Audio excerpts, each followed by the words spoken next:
Acts 23, verse 23 to 24. And he called unto him two centurions, saying, Make ready 200 soldiers to go to Caesarea, and horsemen threescore and 10, and spearmen 200, at the third hour of the night, and provide them beasts that they may set Paul on, and bring him safe unto Felix the governor.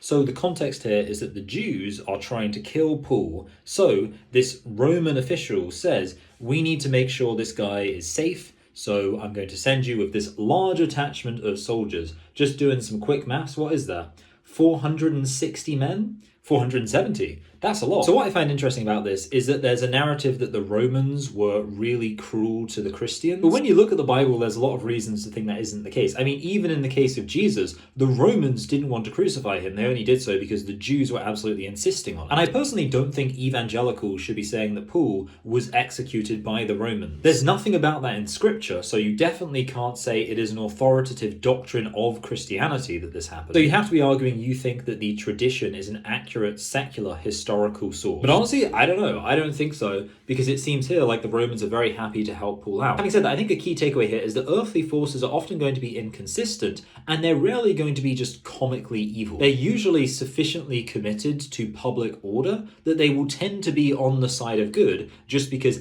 anarchy, chaos, mass murder on the streets is always going to be a bad thing. In this case, the Romans want to communicate they have the authority to institute order in this land, and that means stopping a mob of people from murdering this accused guy. It doesn't necessarily mean they like him. It certainly doesn't mean that they are saved Christians, but they just don't want anarchy on the streets where vigilante mobs can kill anyone just because they don't like him. Even in a very anti-Christian society, Christians can probably rely on the fact that the state is going to want to maintain some degree of order. There are also a lot of people in the state who just don't really care and essentially just want to get the job done. This isn't guaranteed to produce moral results, but again, the competence is simply going to be a nice thing if you're at risk of being killed by a giant violent mob. And in many ways, you get here a picture of what's called the Pax Romana, or the Roman peace. God ordained that Christ's ministry would come right before one of the greatest periods of the Roman Empire, where they would have the most peace, the most control, the most order, the best infrastructure. And it was that allowed Christianity to spread. So while generally I would say obviously Christians should not love the world, I think Christians should appreciate there are aspects of the world, even aspects of the behavior of the unsaved, that God has put there for our benefit.